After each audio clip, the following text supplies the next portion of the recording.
Monday Afternoon Theologians.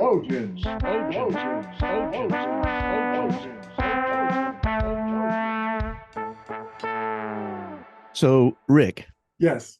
I had a memory of a time when this person that I was riding with got interrupted. It was way back when I was in high school, and I was in what they called a ride along program for the Phoenix PD. And Ooh, sounds exciting. it is. I think probably they did away with that shortly after I rode with them. I As think a it was result of you riding along. may have been, but they never told me that was the case. I suspect it had to do with insurance and liabilities and things like that. But we were allowed to ride along with a cop so that they might hopefully recruit young, interested wannabe cops into their academy and stuff. And so I was going to job shadow for the night, and I got into the car with this guy. He gave me a few basic instructions. The cop I was riding with said that most nights on his shifts were about 95% boredom blended with about 5% adrenaline. And I said, okay, well, that's good to know. And then just about that time, he got a call in on the radio that said there was an alarm that had been tripped in a warehouse down near Grand Avenue. He was going to respond to that. And he got to the warehouse. It was really cool because he got to do this big, fast U-turn right in the middle of Grand Avenue. Ooh. And I thought, you get to do that when you have lights and a siren. And he went to the warehouse, pulled in outside, but he said, on a call like this one, if we've got somebody else close, we're going to wait for backup.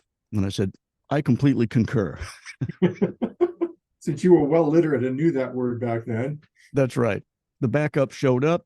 One of them said, you go around to this door, I'll go in the back door. And they made entry. Ooh. And I stayed in the car because he said, you need to stay in the car. And I mean, I sure as habanero wasn't going to go in that building. Yeah. So when they made entry, I was in there in the car waiting for them for a tense 3 or 4 minutes.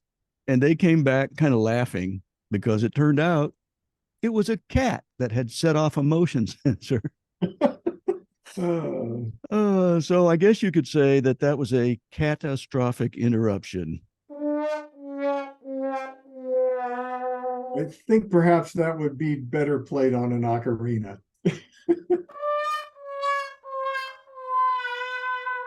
And amazing how you have pretty much announced the theme for today, which of course is catastrophic interruptions. That's it. Catastrophic Interruptions. When thinking about catastrophic interruptions, I can't help but think of something I read recently about Ronald Reagan. Now, you, of course, remember him. Oh, I do. I do. And one of the reasons I remember Ronald Reagan so well is because my wife's father, AKA my father-in-law, used to love Uncle Ronnie. That's what he used to call him. In fact, because he had given a small donation to Uncle Ronnie's campaign, they sent him a signed photograph of Ronald Reagan.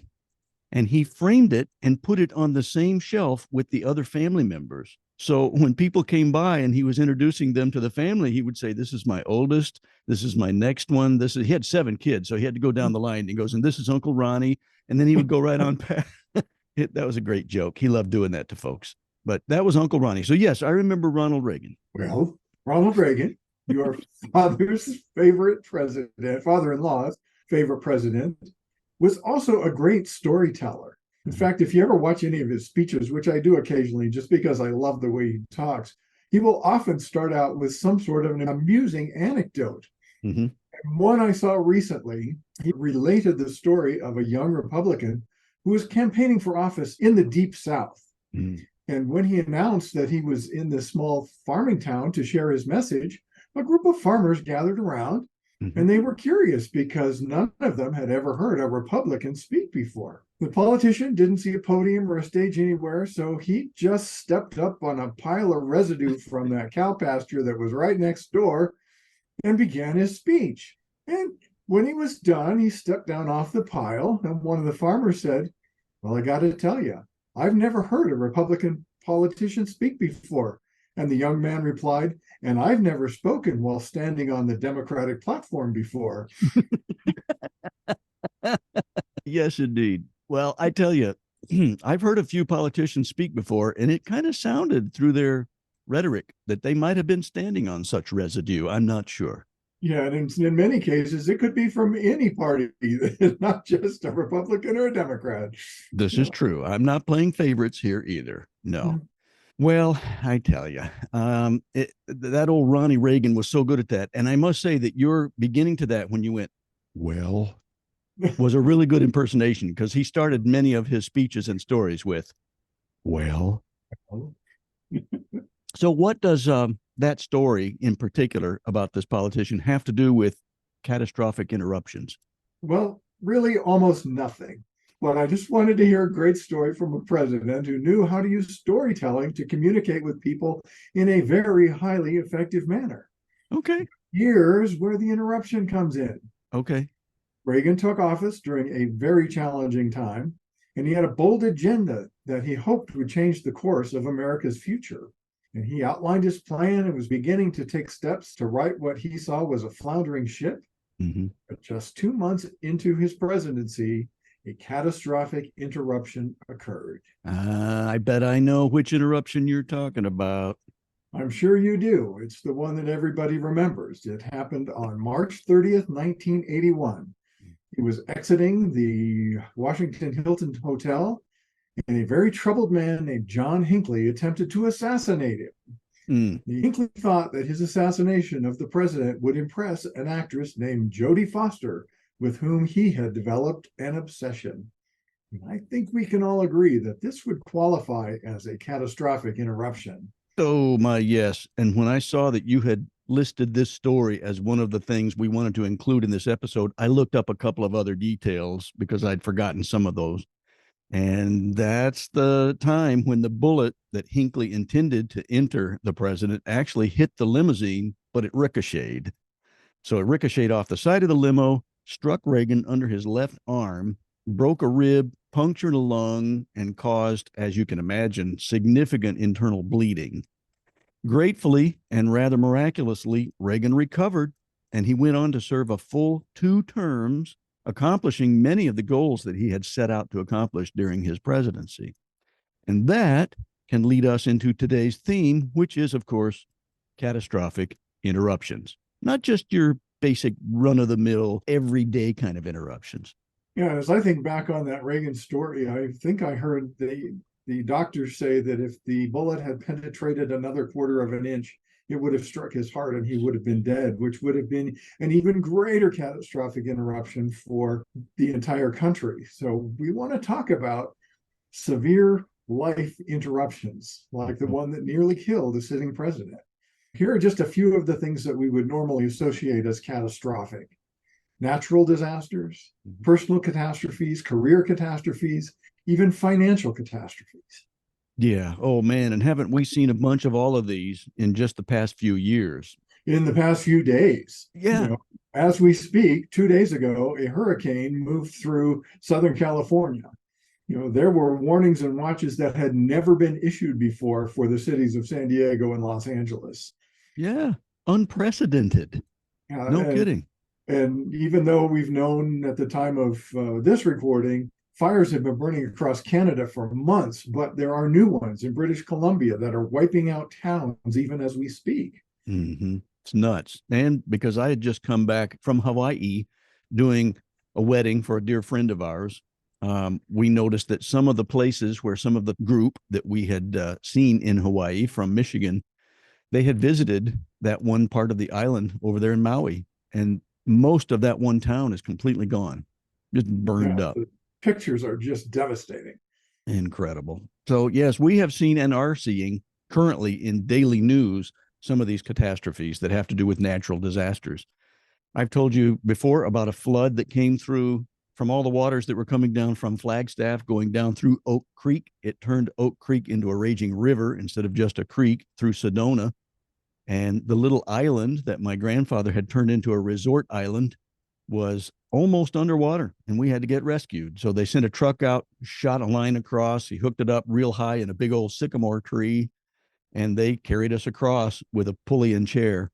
So we had to get rescued from a flood. And it's not a fun experience. As a small child, I might have thought that it was fun at the time. Kind of felt like a ride at some amusement park.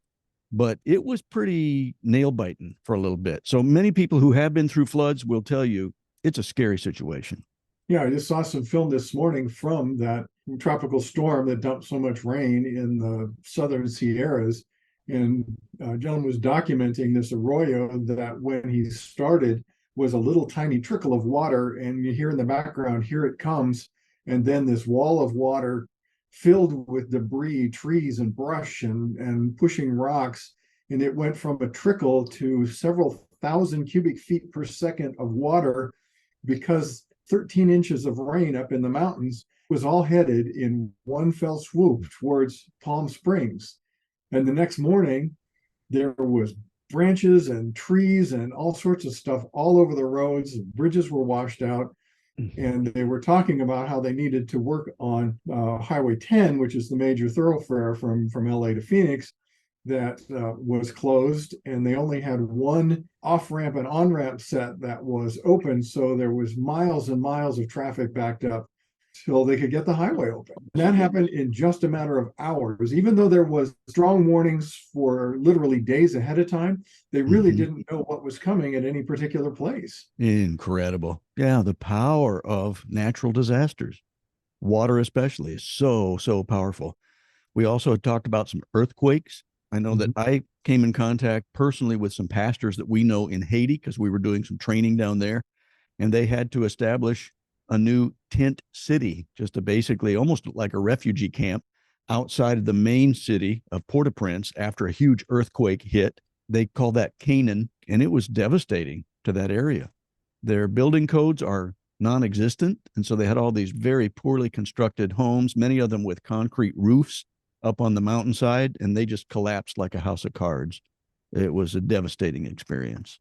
Yeah, I've apparently been through two earthquakes, neither of which I really remember. I mean, I remember the incident, but I don't remember the earthquake itself. I was sitting at the little breakfast table with my grandmother across the bay from San Francisco, and she looked up and she went, "Earthquake." And I said, "How do you know?" And she said, "Well, look at the light fixture." And it was swinging ever so slightly. And then on the trip where you and I first met, there was an earthquake in San Francisco. We were north of San Francisco in Marin County, and it was in the middle of the night. And I didn't feel it, but a lot of the people who were there in the buildings felt it. And there were some people downtown who said they were watching the roadway kind of roll a little bit as that earthquake went through. And those were minor. Yeah. I mean, I remember seeing pictures of things like the earthquake in '89 that brought down the structure of the freeway, a freeway that I had been on many times. Yeah. I mean, I think that one of the things that saved the city that night was the fact that the Oakland Athletics and the San Francisco Giants were playing in the World Series that night. Everybody was watching the game. They weren't out on the roads. I mean, there were people out who were killed in that, but it could have been much worse. No kidding. I remember that too. I remember some of the ball players even looking around because they could start to feel it, and they showed some of that on camera. Yeah, wow. It took out the power, and the game was called, and it was a terrible experience. And that was, I think, in mid-October, and a friend and I were headed up there in November, and we got to see some of that devastation firsthand, especially in downtown Oakland, where the entire facade of several buildings in a block just crumbled to the sidewalk. Unbelievable. And you'd mentioned hurricanes a minute ago. We've also seen a couple of those fairly recently. Hurricane Katrina that came through and just nearly wiped out a lot of what was the old downtown area of New Orleans. A lot of the Gulf Coast along there just really ripped them apart. And then we have seen things like the tsunami in Japan.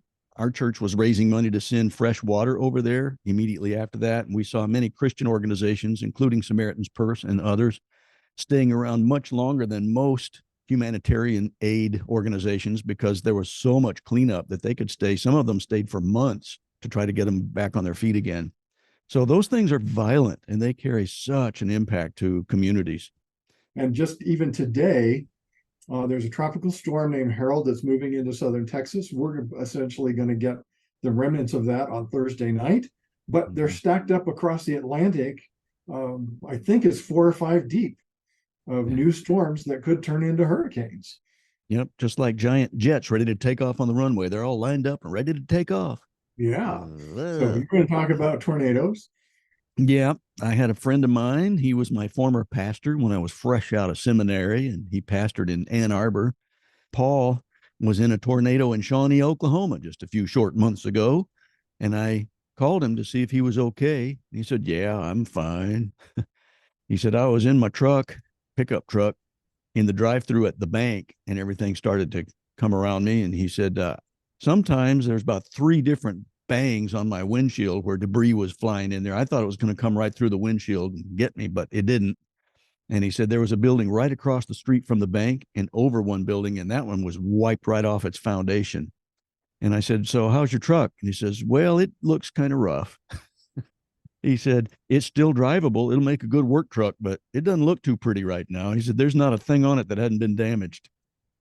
Tornadoes can be pretty awful as well. We saw the one in Joplin a few years ago. We have friends down in the Joplin area in Missouri, and that was a mile wide. They had to rebuild so much in that huge, awful tornado. That can be a pretty devastating thing, too. Yeah, I remember as a kid, my folks had gone out for the evening and they said, there's some storms out there. If you get a little freaked out, we've already called the neighbors. You can go down there and they'll take care of you. And we did, because Wow. the winds that were blowing were, incredible for us. I mean, we were, 7 and 10 at the time. But the thing with the tornado is you don't know when they're going to start and you don't know where they're going to go. Mm-mm. It's No. like they have a mind of their own. And somebody once said they always head towards trailer parks. Yeah, it seems that way, doesn't it? You're right. Sometimes they just come right out of nowhere. Bang. Another thing that we can look at as a natural disaster might be a volcano. And these are often fairly centralized in a single place because, of course, you need a mountain that has been formed by the volcano over many, many years. And I remember seeing not too long ago, I think 2 or 3 years ago now, where it seemed like the entire big island of Hawaii was Mhm. being inundated by lava from a variety of flows that were Yeah. not particularly normal, but it seemed like the lava was pushing up out of the ground in various places Mhm. and wiping out entire neighborhoods, making them absolutely impassable because a 10-foot wall of lava would cross a highway and solidify. And it's such a slow moving thing that it's just crazy because you can't do anything to redirect it. It's just so powerful that you just have to stand there and watch in slow motion as this creepy thing crawls along and consumes everything in its path. Yeah, Oof. there's one in, I think it's in Iceland now, that's just bubbling and boiling, and Mhm. rivers of lava are just pouring out constantly, and it's fascinating to watch. And people are sitting on the other surrounding peaks and having a picnic and just watching the lava flow because it's so fascinating. And to realize that what's flowing is rock that's 2,000 degrees and it's Mhm. just moving downhill like nothing. Isn't that crazy? Joy and I watched a couple of different documentaries about volcanoes, and one of them that exploded while tourists were actually looking right over the rim. That was in New Zealand, just off the coast of New Zealand in 2019. And there's documented footage from people, and it just burned a bunch of them so severely. It was awful. They lost a few of the visitors that day, and we just take things for granted.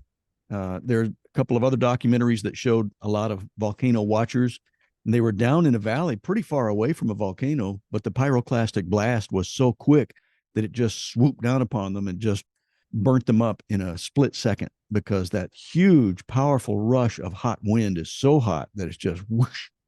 You mentioned a little bit ago wildfire, or in the case where I live, forest fires. I mean, last week there were 4 fires within 30 miles of where I live. Oh my goodness. I remember talking to you a couple of years ago when we had one that was about 7 miles from my house, and I could look off my deck and see the pillar of smoke coming out of there. And fortunately, the fire responders had positioned groups of hotshot crews around the area Mm-hmm. to be in a position to very quickly go out and meet every emergency. And they kept it within a very small area. It was all contained. It burned for a long, long time before it was finally out, but it didn't exceed that original perimeter that they had established in the first couple of days. Wow. That's got to be pretty frightening. Two of the ones that are going right now are both within about 12 miles of where we are, but they're in such rugged country, they're not really fighting them. They're letting them burn the underbrush. In fact, one of them was scheduled for a prescribed burn for this fall anyway. So they are just letting it there. They're monitoring, make sure that it's not going to do anything crazy. And I know they'll do something if the wind starts to increase. But right now they're monitoring, make sure that any of the structures are being protected, and they're just going to kind of let it go, because that has always been a method to keep the severity of the forest fires down. Mm-hmm. That's good. Well, I'm glad for your sakes that it hasn't reached closer than it has in that specific area of Colorado. I'd mentioned just a few minutes ago about the wildfire in Hawaii on the island of Maui. And I had a friend that I knew was going there because I think it's his boss or somebody he knows that owns a home on the island of Maui. And he allows Pete and his family to go over there and spend a vacation every year. They go over there for a week. And I knew he was going there. And then I started hearing about these fires. And so I emailed him and I said, Pete, I'd heard that you were going to Maui, but I couldn't remember specifically when that was. Have you gone, or are you still going, or are you there? And he emailed back and he says, actually, strange thing happened. He's got 2 adult special needs boys in their family, and they have a nurse that helps care for them. And the nurse got COVID the day before they were supposed to leave for Maui. And she said, I hate to do this to you, but you're going to have to cancel your trip. And so they did one day before. Can you talk about an interruption? Well, a good interruption in that case, in the midst of a horrible interruption for the folks on Maui. Yes, their interrupted trip probably saved their lives, because they would have been right in Lahaina, most of which is completely burned up.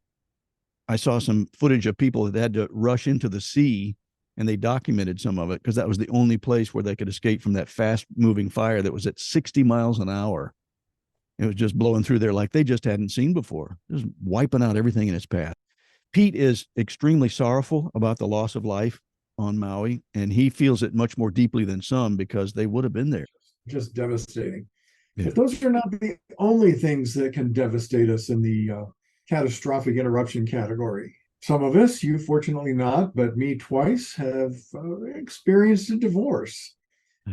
And that's perhaps not as quickly developing as a wildfire or a tornado, but it is definitely devastating.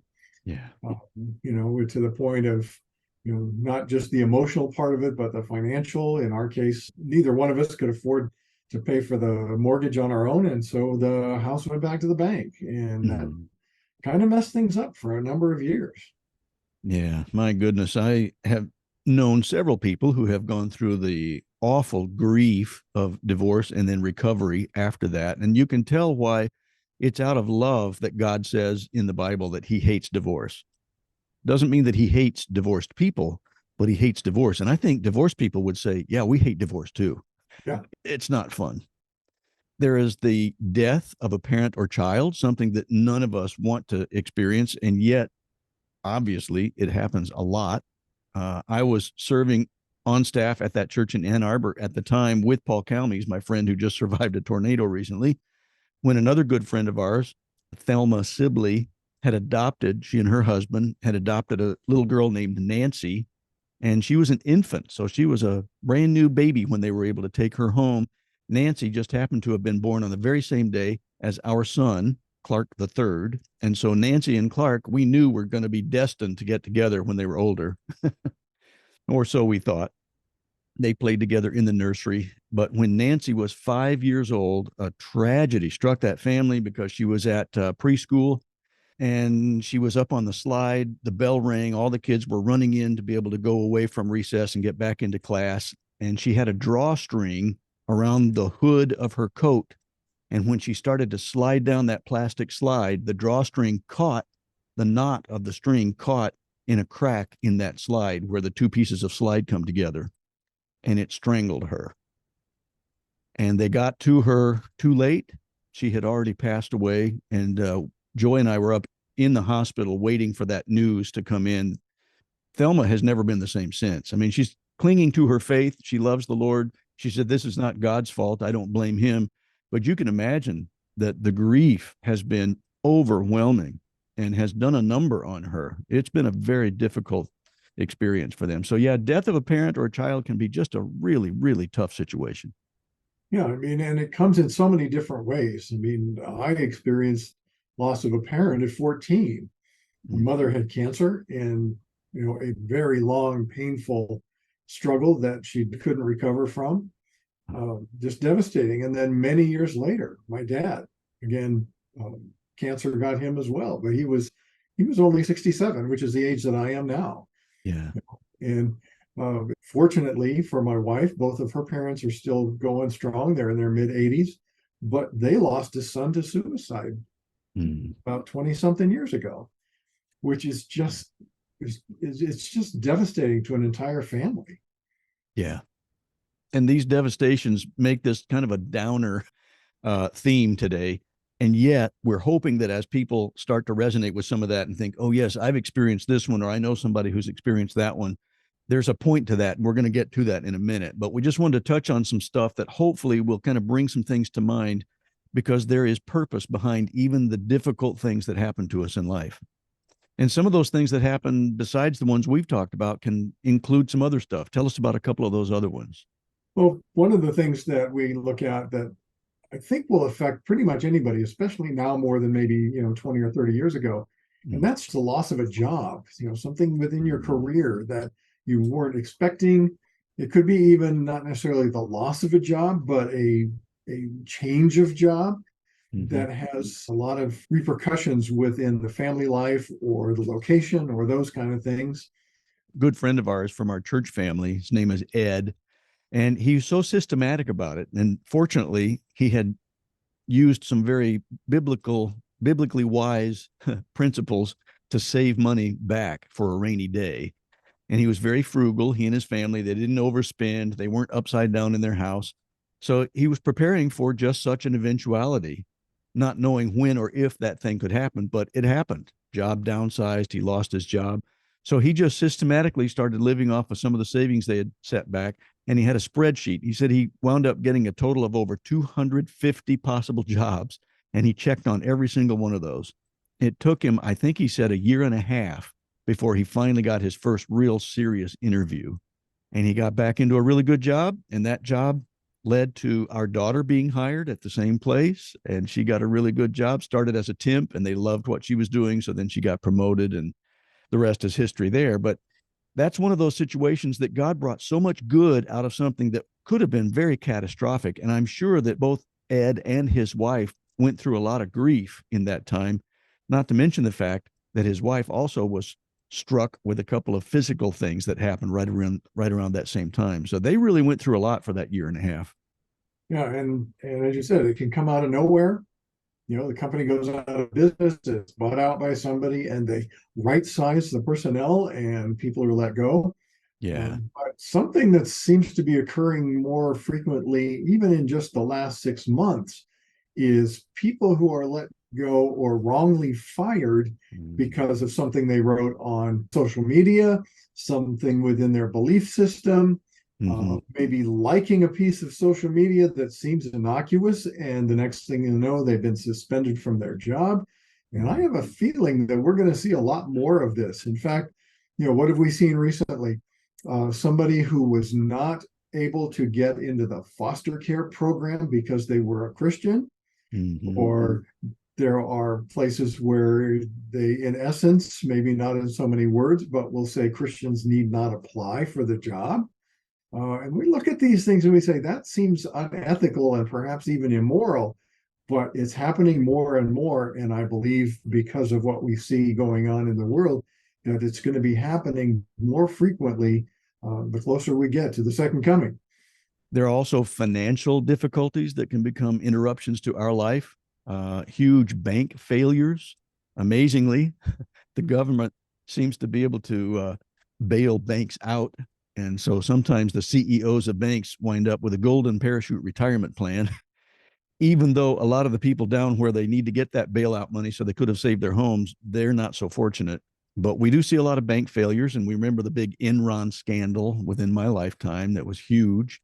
Yeah, that one was crazy, the way they did that, and how the regulators were aware of it and they didn't try to stop it. They let it fail. And it was so catastrophic for those who had invested in all of the schemes that they had put together.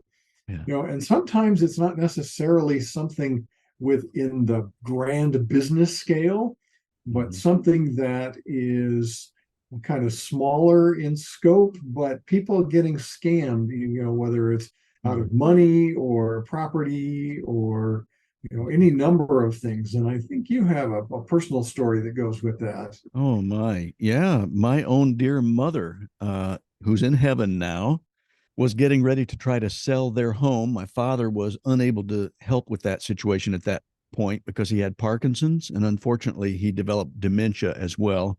So mom needed to sell the home I grew up in Phoenix, and move out farther west to Sun City so that they could get a barrier-free home and closer to the kind of medical care my dad was going to need at the time. And they made a good profit from the sale of that home, which they had been in for over 40 years. But there was something a little not quite right with a financial institution that she had been putting a lot of her money into. And there was enough smoke that I thought, where there's smoke, there's usually fire.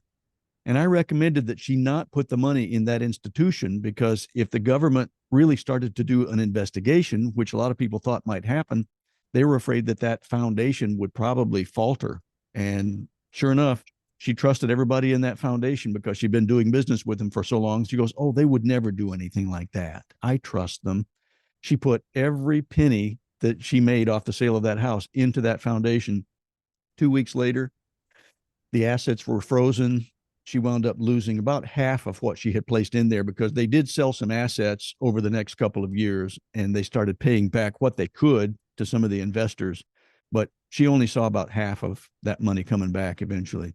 So yeah, scammers are out there, and people who are unscrupulous, or people who just don't have really strong moral or ethical standards by which they're doing things. And so they start cooking the books, or they start a shell game.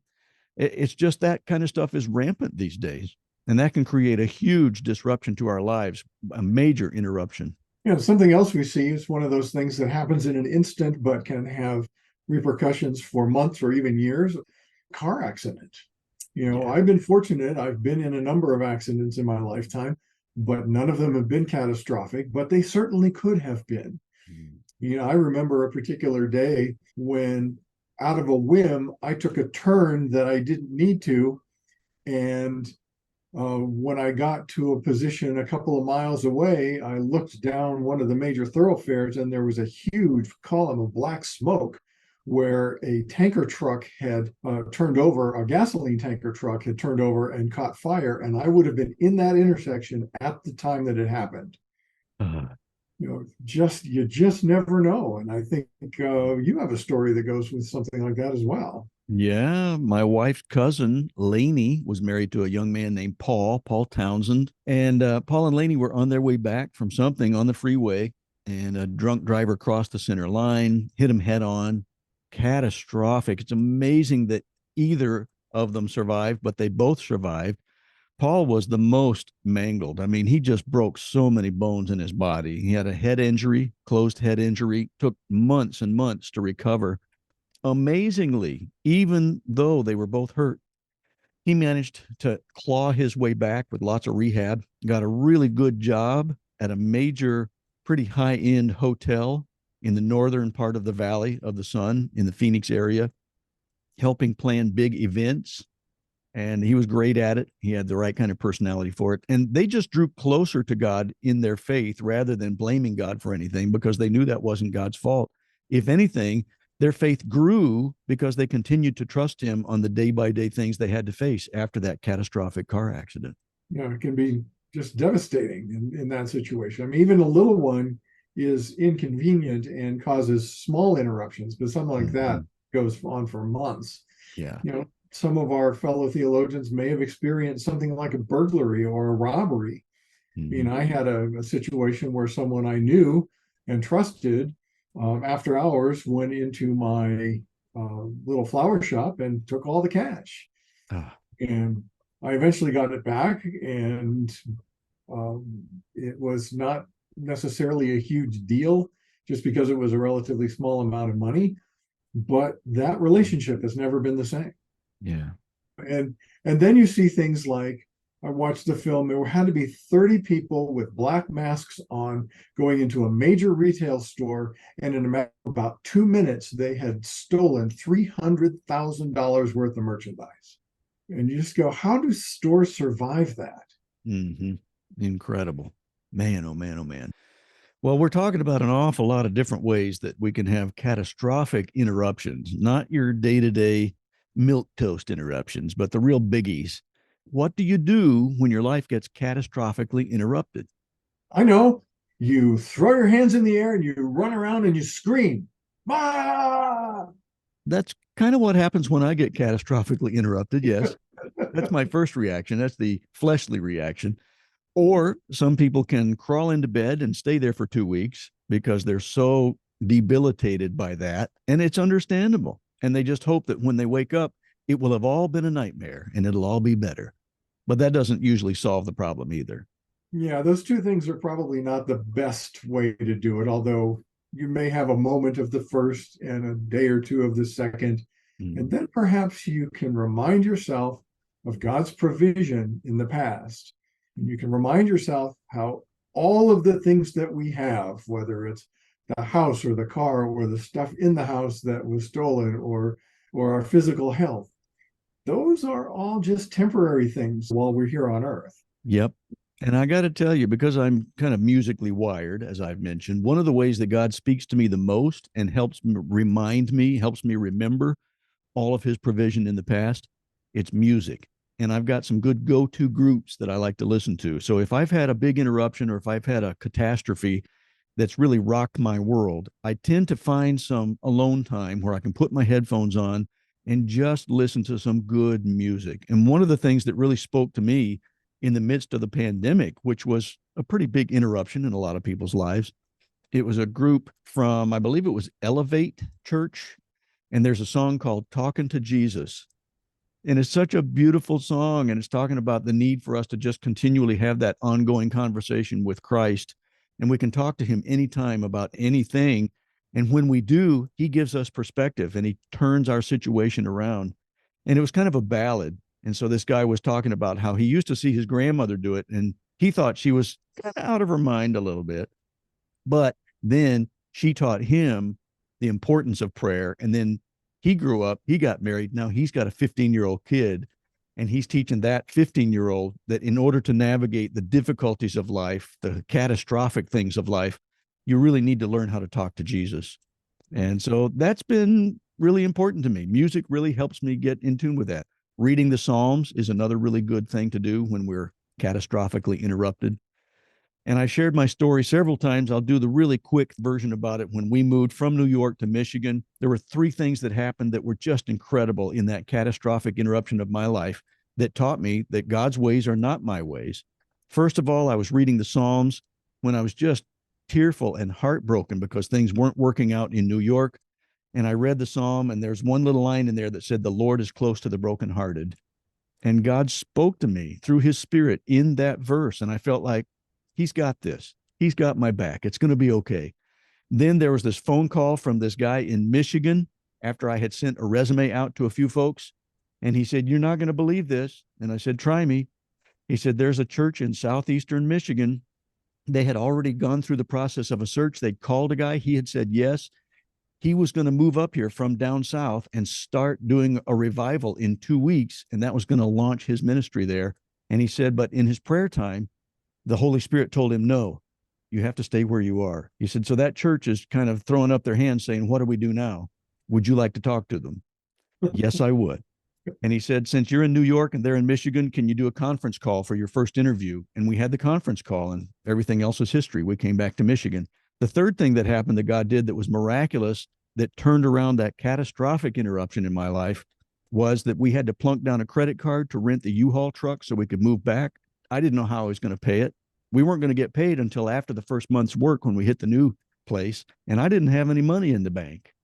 So it was a little scary. But in the church that we'd been attending in New York, they brought Joy and me forward at the end of the service, and they said they came by faith, they're leaving by faith. We need to send them off with a love offering. They took a love offering. It was $1 short of what it cost to rent the U-Haul.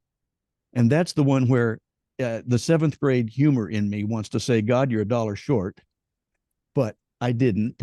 I was just very grateful for that. And then God, just to show me that he was not $1 short, showed us that when we were on our way out of town, Joy reached into her sweater pocket to pull out a tissue, and there was a crumpled up $1 bill that had been in there the whole year we were in New York. You can't make this stuff up. So God will turn around our catastrophic interruptions if we'll remember the history of his work in our lives and trust him to continue pouring out his provision in the future, just like he has in our past. And if by chance you don't have a ton of experience with those kinds of things, we can always go to the Bible and look for a variety of illustrations, life stories that will show how faithful he is. And the one that immediately leaps to mind is one that we've used a number of times, and that is the story of Joseph. His life story demonstrates how God works his purposes through the worst kinds of interruptions, as long as we remember that he is with us in the midst of those interruptions. Mm-hmm. You remember that Joseph was sold into slavery, unjustly sentenced to prison, forgotten by someone who could have spoken up on his behalf. These were major interruptions, and yet he didn't lose his faith. The phrase God was with Joseph shows up again and again and reveals how our compassionate God provides his wisdom every time we reach the end of our rope. And don't we need it when we're there? Each time Joseph was beyond his human ability to turn the situation around, God turned Joseph's catastrophes into stepping stones. And I think that is a beautiful phrase. Yeah. He increased Joseph's faith and placed Joseph in a position of incredible influence, especially for the Hebrew people. In fact, if he hadn't turned that all around and put Joseph in that place, there may not be a Hebrew people today. That's true, because the Hebrews came from his family, whom he saved because the Pharaoh allowed him to move them up there into the land of Goshen. So he prepared the way for God's chosen people. Incredible. Absolutely. So let me ask you, fellow theologian, where do you turn when your life becomes catastrophically interrupted? Do you seek after worldly wisdom, or do you go after God's wisdom? James 3:17 tells us that the wisdom that comes from heaven, the wisdom that God wants to give us, is very different from the world's kind of wisdom. The wisdom that comes from heaven is, and I'm quoting from James 3:17, it's pure, it's peace-loving, considerate, submissive, full of mercy and good fruit, impartial, and sincere. And those are the kinds of qualities God gives us to face our interruptions, knowing that he is going to turn them into something productive for his kingdom's sake, so that we can reflect his glory to other people. Yeah, and it's interesting how God's wisdom and our wisdom is often put in contrast in the scriptures, and they are absolutely different. Yeah. And what we want is God's wisdom. So then we ask, what happens to your faith when you navigate your way through a major interruption? You know, our faith is built up when we trust God. Mm-hmm. Exercising faith is like exercising our muscles. If we do nothing physically, we lose our muscle mass. Mm-hmm. And if we do nothing spiritually when we encounter an interruption, then we lose our faith. But it doesn't have to be that way. Mm-hmm. Instead of losing faith, trials are the times we encounter resistance, which means we need to exercise our faith more. And faith seems easy to find when everything's just peachy. But faith is stretched and strengthened. I think that's the key word. When everything falls apart and we need to exercise it, those times of catastrophic interruptions are the perfect time to exercise faith. Mm-hmm. And most of us don't find ourselves asking God, please give me a catastrophic interruption so I can strengthen my faith. We don't normally ask him for that. We want God to make our path smooth and make our life easy. And yet what happens in real life is that it's not usually very smooth, and it's not anywhere near easy, which means that we get lots of opportunities to exercise our faith. And that reminds me of Paul's words in Romans 5:3-4. He says, we can rejoice when we run into these problems and trials, because we know that they help us develop endurance, and endurance develops strength of character, and character strengthens our confident hope of salvation. In other words, it strengthens our faith. Yeah, instead of working our way into the musical The Wiz, where we want to ease on down the road. We want to be aware and preparing for the times when those interruptions happen. Yeah. Because like you talked about your friend Ed, he had money put away just in case. That was preparing. As we close this message, we'll do like we always do and do kind of a two-tiered prayer. And the first one we want to do is for those who've not yet placed their faith in Jesus. Catastrophic interruptions can make us aware of what we need, and what we need most is Him. And with everything that's going on right this very minute, I believe He's calling untold millions to Himself. There were 42 million people in Southern California affected by that hurricane, which entered California as a tropical storm. And every one of them is facing some sort of an interruption. And He's calling millions of those 42 million to Him right now. And in fact, He may be calling you. That's a good prayer to pray, and I'd like to do that right now. Let's do it.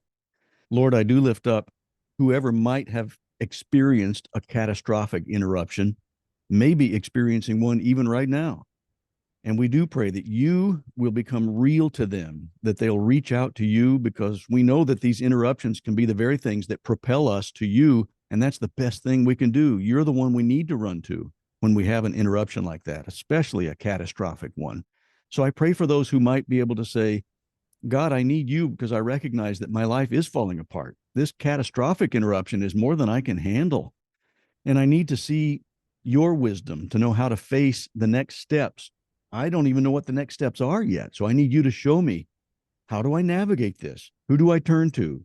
What can I do next? And I know, Father, that you want to be real to people like that you want to come into their minds through your Holy Spirit, and that you'll speak to them in a way that will help them navigate the difficulties that they're facing.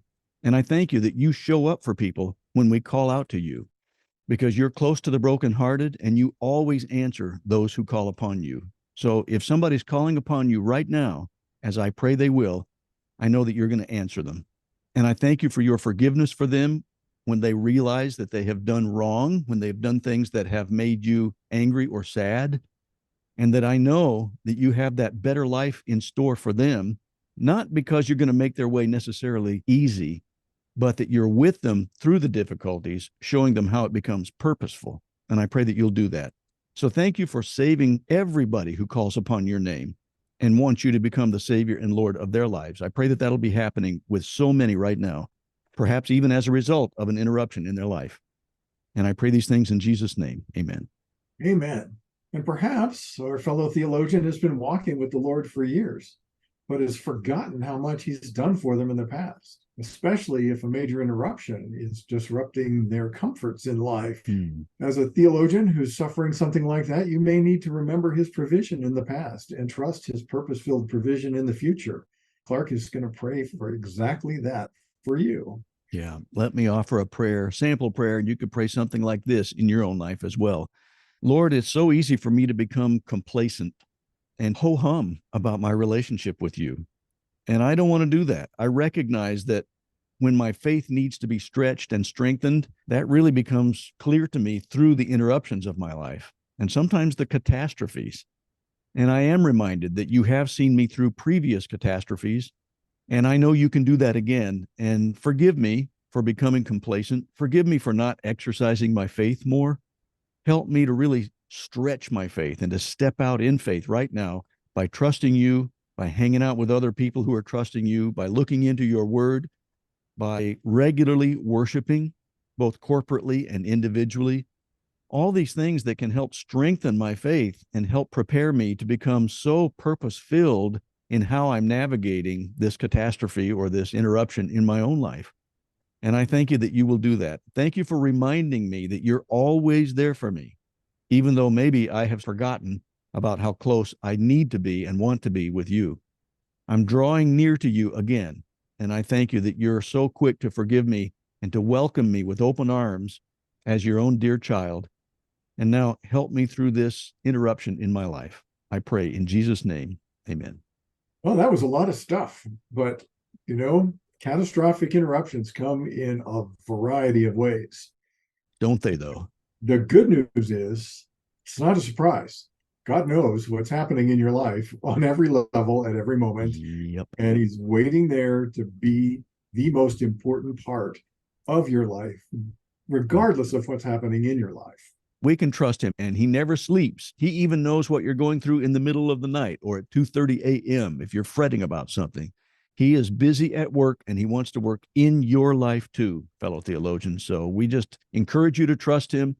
Rick and I trust him, not perfectly, because we are sinful people who have been forgiven, and we still have our imperfections that God is working on. But we know that we're far different today than we were 40 years ago, and we're not yet what we will be. The one who began that good work in us is going to be faithful to complete it one day, so that when we see Jesus, he's going to say, "You're about to get perfected, and here it goes. Come and share in the inheritance that I have for you." Oh, you're making me excited already. Yes, indeed. So thanks so much, fellow theologians, for listening through all these things. I pray that if they have reminded you of some reason to reach out to God, that you'll do so because he's there for you. And please join us again next time for another episode of Monday Afternoon Theologians. Theologians.